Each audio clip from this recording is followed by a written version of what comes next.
This one is Berenstain Bears, Trouble with Pets. Trouble with pets? Yeah.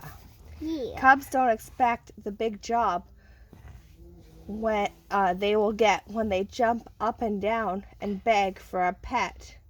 Uh-oh. We saw that this weekend when Uncle Shane came with his puppy. Trouble with pets. I wonder what some of the troubles will be. Goodbye, little bird, said Sister Bear. Fly away and be happy. On her finger was the sparrow the bear family had taken in because it had an injured leg. Papa Bear made a splint for it, and out of a toothpick and strips of tape. Brother and sister named it Tweety. They had taken care of it for about a week. But now it was time to remove the splint and let the bird go back into nature where it belonged. It hopped onto a twig and then took a wing. Before you could say Tweety, it was out of sight. I'm going to miss our little bird, said Sister sadly. Tweety was such a nice little pet. Tweety wasn't a pet, dear, Mama Bear said. Not a real pet anyways. It was an injured bird that we helped get well so it could go back into the forest. Why don't we get a real pet, Mama? Asked Sister. Other cubs have pets, said Brother. Why can't we? Cousin Freddie has a dog. Lizzie Bruin has a cat. Too Tall Grizzly has a snake. Well, said Mama. They climbed the front steps of the treehouse. I suppose it's something to think about. Gee, Mama, said Brother. What's there to think about? There's quite a lot to think about, she said. A pet is a big responsibility. A pet has to be fed and cared for and kept clean. What do you think, Papa? I think a dog would be nice, said Papa. Uh-oh. But a dog is an especially big responsibility, protested Mama. A dog needs shots and needs to be trained and walked, and there are dog laws. A big dog, said Papa, about so high. And then we could go play fetch and frisbee. We'll take care of it, said Mama, cried the cubs. We promise, we promise. Oh, that Papa. And Papa never promised. Remember now, said Mama as they piled into the car, where you're going to the pet shop just to look. Choosing a pet, especially a dog, is a serious business. Speaking of dogs, said Papa, pointing to a sign as they drove by Farmer Ben's place. Puppies available. See Farmer Ben. Said Brother, reading the sign out loud. How about that? Ben's dog. Bess must have had pups. May we look at them, Mama? Cried Sister.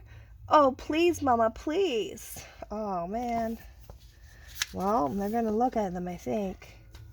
Before Mama could answer, Papa said, no harm in looking, and pulled into Farmer Ben's driveway. Ben's dog Bess had indeed had pups, 5, of the cutest, roly-poliest little balls of fur you ever seen. Farmer Ben picked one up and put one in Sister's arms. What beautiful brown eyes, she said. May we have this one, Mama? May we, please? Most pups have brown eyes, said Ben, but I do think that one is the pick of the litter. It's yours if you like, a gift from Bess and me. Goodness, said Mama, that's very generous of you, Ben. I really don't know what to say. Yes, say yes, shouted the cubs, jumping up and down. It certainly is a cute little thing, she said. All right, then, yes. Brother and sister were overjoyed. Thank you, Farmer Ben, they shouted. Then after that, they calmed down a bit.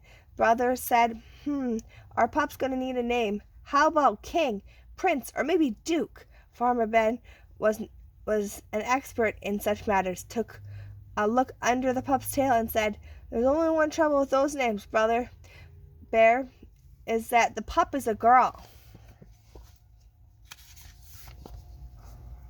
Of course, they couldn't take their pet home Of course, they couldn't take their new pet home with them. It would need its mother's milk for a couple more weeks. There was plenty of puppy talk as they headed home. Talk about names, talk about where the puppy will sleep, talk about who will take care of it. Remember now, said Mama, you've promised to take care of a new pup, to feed, water, and to clean up after it when it has accidents. What kind of accidents? Said Sister. We'll discuss that later, Mama said. Peas and poops. Brother and sister couldn't believe how lucky they'd been. A new puppy of their very own. That night, before falling asleep, they thought about some of the wonderful things they'll do with their new pet. Sister thought about dressing in doll's clothes and pushing around in the doll carriage. She thought about introducing it to her stuffed toys, perhaps have a tea party. Brother's thoughts were quite different. He thought about winning a blue ribbon at the Bear Country Dog Show. He thought about how fine it would be to shout "mush" as his great dog pulled him through the deep snow. But of course, a puppy isn't going to be dressed in doll's clothes and living a living creature with a mind and a nature of its own. It would be a long time before the pup could complete for blue ribbons. It would be even longer time before it could pull anything through the snow. Oh. There was no question about it. Brother and sister had a lot to learn about puppies, so Mama and Papa decided that a trip to the library was in order. They took out a book called Puppy Care. When the big day came, the Bear family had puppy care plan worked out. First, they stopped all the police station to get her registered. What's little lady's name? Asked Officer Marguerite. The pup would need a license with her name, address, and in case she got lost. But brother and sister hadn't agreed on a name. What to do? It seems like Officer Marguerite just named our pups, said Mama. Little lady sounds like an excellent name to me. So the puppy left the police station with a name as well as a license. Next, a quick stop at the pet shop for a puppy harness and leash. Very important to stop at the vets for a checkup and shot. Little lady didn't like shots one bit. Brother and sister knew just how she felt. Even for a short of a no, they even know sort of how parents must feel when their cubs need to get shots. Now it was time to introduce little lady to her new home. The bears had already gotten food for her and made a puppy box out of cardboard carton and an old blanket. They had placed a box in the kitchen where it was nice and warm, close to the door, of course. Puppies tend to get a little mischief, and there wasn't much harm that she could do in the kitchen. Little lady sniffed all around the kitchen and then curled up in her box and went to sleep. At first, the cubs argued about whose turn it was to feed and water and then walk the pup, but then after a while began to argue about whose turn it was. It's your turn. I cleaned up after her last accident. No, it's your turn. I cleaned up after her last accident. Mama solved that problem by posting a puppy care schedule on the wall.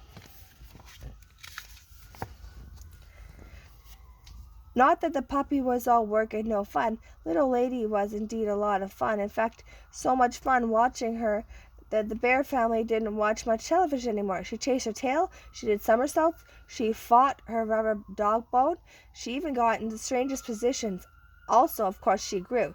She grew so much the bear family started calling her lady instead of little lady. And like all puppies, she loved to chew. Then one day someone forgot to close the kitchen door while the family went shopping, and they got back they found lady had chewed half of the living room. Chewed up the chairs. Oh man. The time had come for lady to have her own house in the front yard. Papa built a fine sturdy doghouse and then chicken wired the fence to keep her safely in the yard. Lady loved her house. She was even more fun in the yard than she was in the house. She chased leaves in the fall, snowflakes in the winter, cherry blossoms in the spring, butterflies in the summer. And as the years went by, Lady became more of a pet. She became another member of the family to love and enjoy. The end.